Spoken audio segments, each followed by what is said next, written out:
I'll admit it. When I first heard about Moonlight Peaks, I thought it was going to be another farming simulator, trying to stand out by giving everyone vampire fangs. A few hours later, I realized that wasn't really the point. The vampires, witches, and werewolves aren't just there to make the game look different, they're what give the entire world its personality. Welcome back to Smash and Play. Today we're taking a look at Moonlight Peaks on Nintendo Switch 2 to see whether this supernatural farming adventure is worth adding to your collection, or if it's simply another cozy life sim hiding behind a gothic art style. You begin the game as a young vampire who's decided it's time to leave home and start over on an old family farm in the town of Moonlight Peaks. It's a familiar setup. You inherit a place that's seen better days, meet the locals, start rebuilding your farm, and slowly become part of a new community. Nothing groundbreaking there. But honestly, it didn't need to be. The story isn't trying to become the main attraction. Instead, it quietly gives you a reason to keep moving while letting the gameplay take center stage. One thing I appreciated almost immediately was how the game keeps giving you direction. If you've played older farming simulators, you've probably had those moments where you wake up in game, look around your farm, and think, so, what should I actually be doing today? Moonlight Peaks rarely leaves you in that situation. Between your quest log and the town bulletin board, there's almost always another goal waiting. Upgrade your house, help a resident, unlock a new building, improve your equipment. It sounds simple, but it keeps the adventure moving at a nice pace. I found myself finishing one objective and immediately thinking, alright, just one more. Of course, that almost never ended up being just one more. The core gameplay follows the formula most farming fans already know.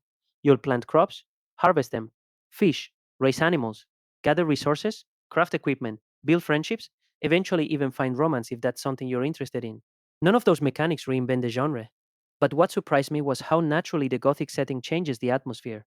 Instead of bright sunny mornings, your world feels most alive after dark. Instead of ordinary villagers, you're talking to vampires, witches, and werewolves as if that's the most normal thing in the world. And after a while, it actually starts feeling normal.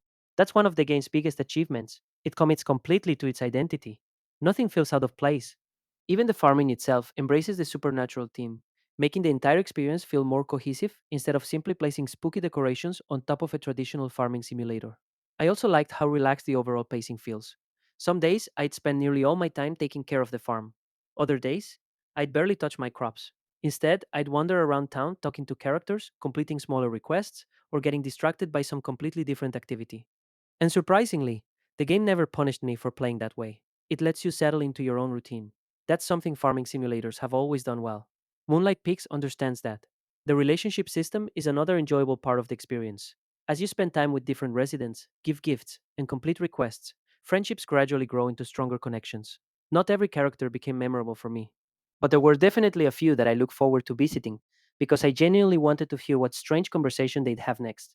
The romance options are also handled well. They're not revolutionary, but they fit naturally into the progression without feeling forced. Magic also plays a role throughout the adventure.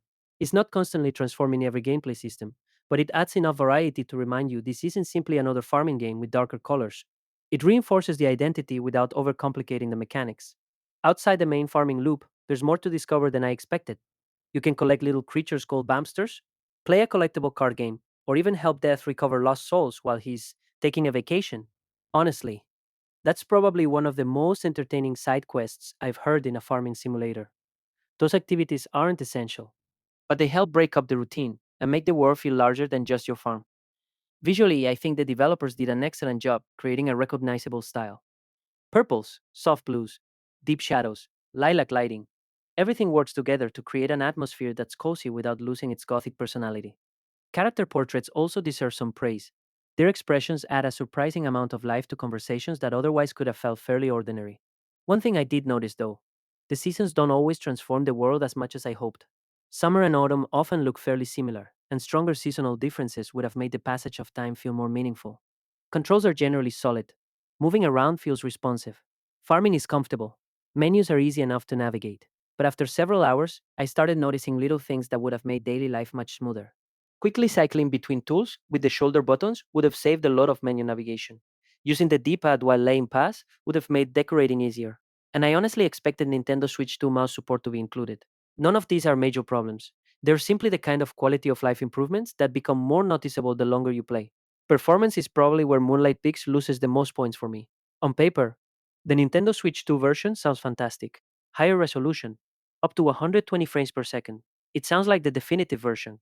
But in practice, I actually found myself wishing the game simply stayed locked at a stable 60 frames per second.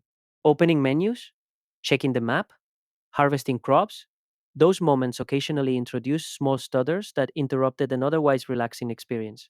They're not constant, and they're certainly not game breaking. But once I noticed them, I couldn't completely ignore them. Load times also appear more often than I'd like. They're not painfully long, they're just frequent enough that moving between areas occasionally breaks the flow. The soundtrack gave me mixed feelings too. When the music is playing, it's fantastic, quiet, atmospheric, perfect for late night farming. But there are also long stretches where the soundtrack steps aside almost completely in favor of ambient sounds. Some players will probably appreciate that peaceful silence. Personally, I found myself wishing the music stayed with me a little longer, because whenever it appeared, it elevated the entire experience. So, is Moonlight Peaks worth buying? If you're hoping for a farming simulator that completely reinvents the genre, I don't think that's what this game is trying to do. But if you already enjoy games like Harvest Moon or Story of Seasons and simply want a fresh world filled with supernatural charm, there's definitely something here to enjoy. For me, it's a buy on sale. The atmosphere is memorable, the objective based progression keeps you moving, and the gothic setting gives the game a personality that's genuinely refreshing. Unfortunately, technical hiccups, missing quality of life features, and gameplay that's sometimes a little too familiar stop it from becoming one of the genre's best. My final rating is 7 out of 10. Moonlight Peaks doesn't completely change what a farming simulator can be. Instead, it proves that sometimes giving a familiar formula the right atmosphere is enough to make it feel fresh again. It may not become my favorite farming simulator, but it's definitely one of the most interesting worlds I've planted roots in. Thanks for watching Smash and Play. If you've been waiting for a farming game with vampires, witches, and werewolves, let me know in the comments if Moonlight Peaks looks like your kind of adventure. If you enjoyed this review, leave a like, subscribe to Smash and Play for more Nintendo Switch 2 reviews and gameplay, and follow us on social media so you never miss the next video. Until next time, keep farming, even if your harvest only comes out after dark.